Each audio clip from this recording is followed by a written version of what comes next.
Well, we've left Shaniko and we're on our way to see some of the John Day fossil beds on our way to Burnt Ranch BLM campgrounds. And we are going down a windy canyon.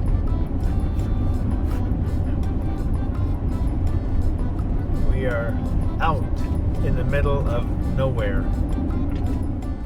Here we are at the Clarno John Day Fossil Bed Unit 1.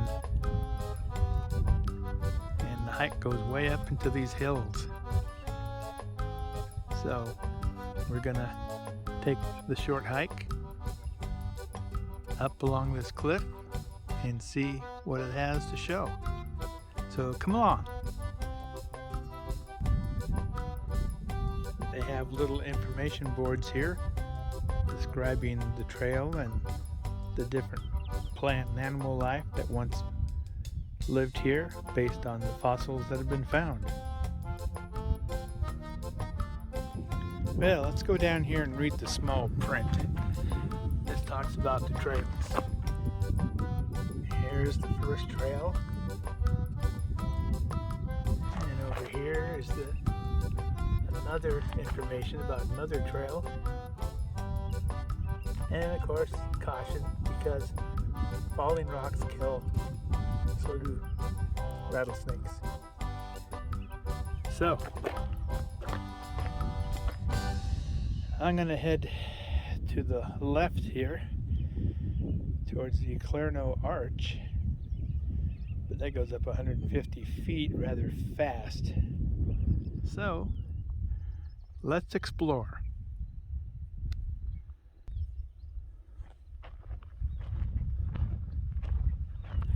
Go over here and find out what this sign says.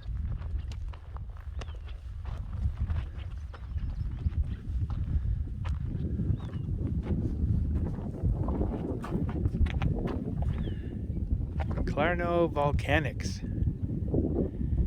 Back 50 million years ago, standing in this spot, you'd been near a bottom of a massive volcano. Looking towards the summit, nearly 30 miles away, you could view the top, and it would be blocked by dense rainforest vegetation. Imagining stuff like that is just mind-boggling.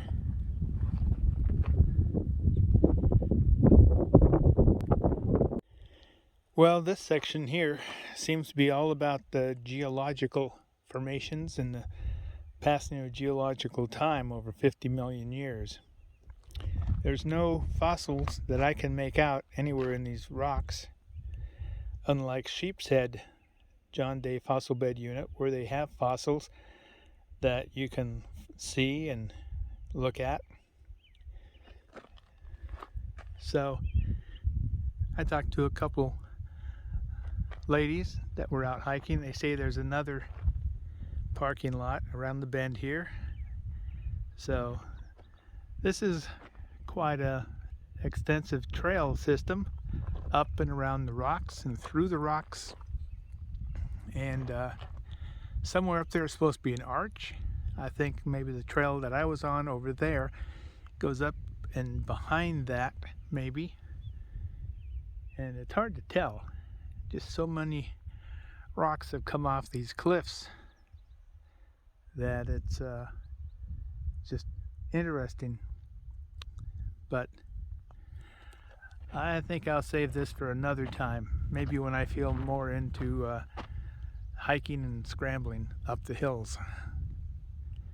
So it's past lunch. We need to go get our campsite here soon and set up for the afternoon and evening. But this is some place I haven't been to, and I'd like to come back again. Well, we finally made it to Burnt Ranch BLM campgrounds.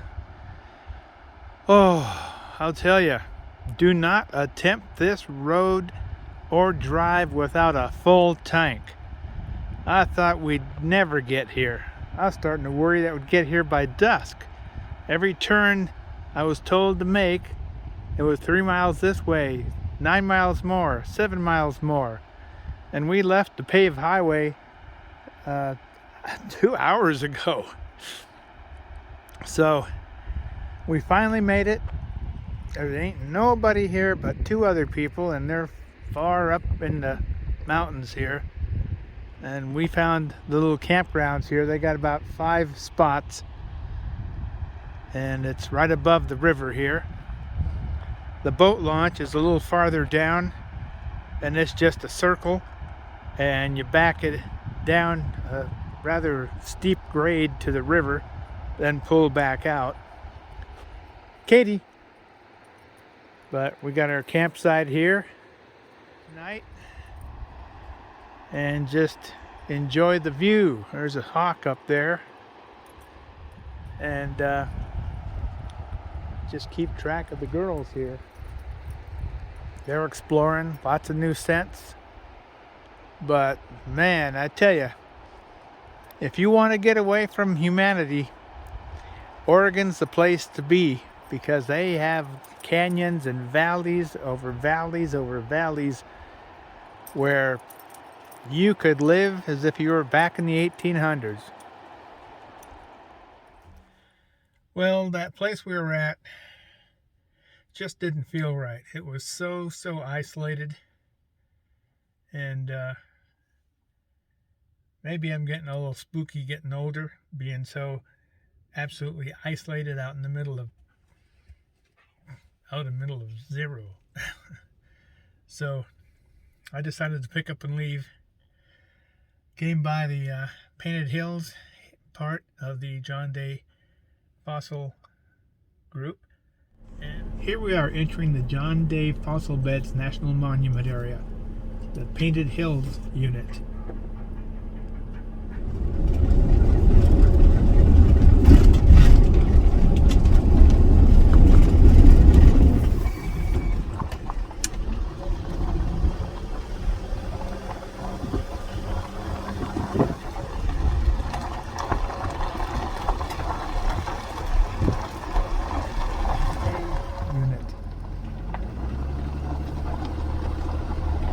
Pretty awesome.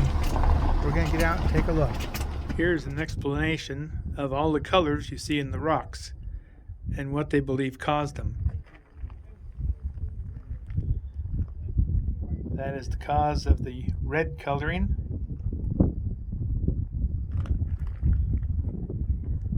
That is the cause of the dryer. And that is the blacker colors.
This is our next stop in the same area as the Painted Hills. We're going to take this boardwalk through a very interesting looking area of multicolors.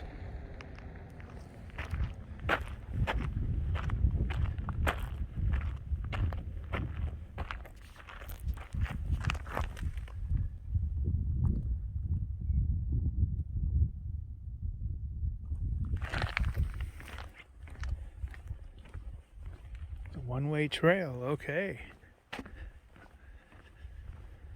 Girls ought to be safe.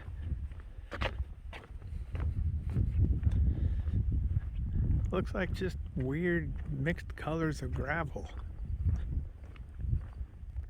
They have these signs here every once in a while that explains.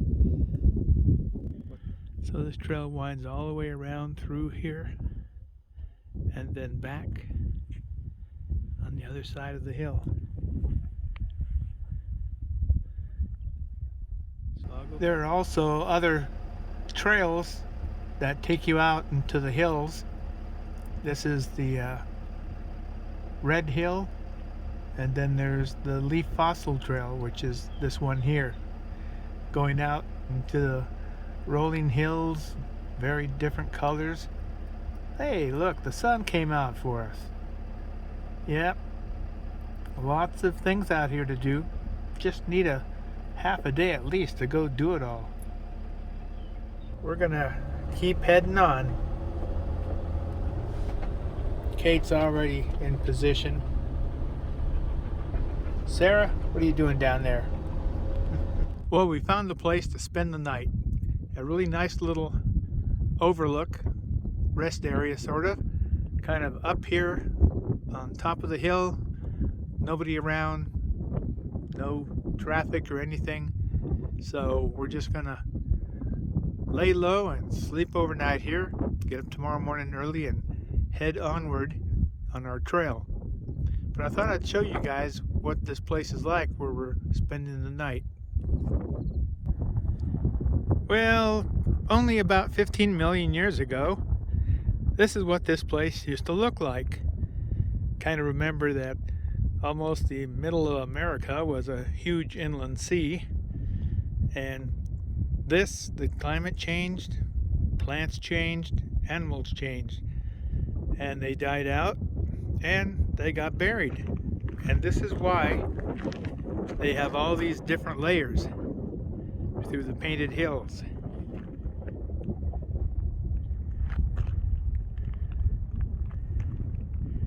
Now we came out of that's a Picture Gorge.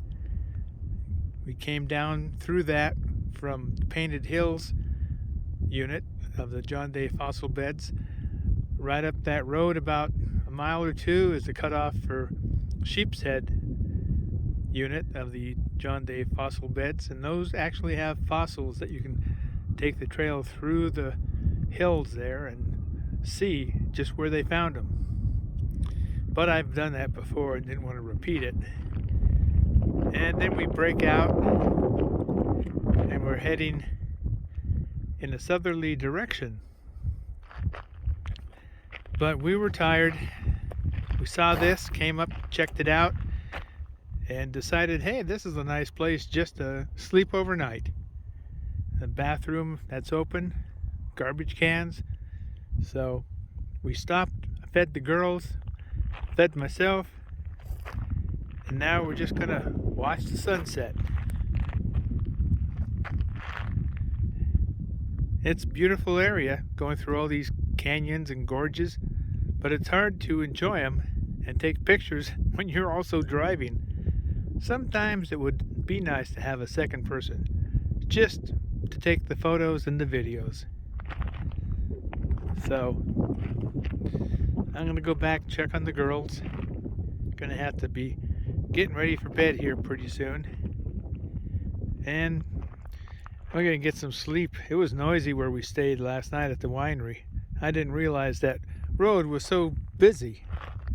So we got up at 5 and hit the trail by I think 5:30. So we've been up a long day. Okay, well that's it for now. Well, first peaceful, quiet night on the trip so far. I was up here on top of this overlook in the middle of nowhere, all by ourselves. It was great. Had a pleasant evening. Had a slight tilt to the RV, but that's okay. The dogs must have been really tired because they didn't even get out of bed till long after I got out of bed. So anyway, it's partly cloudy. Looks really nice. I'll walk around here so you can see.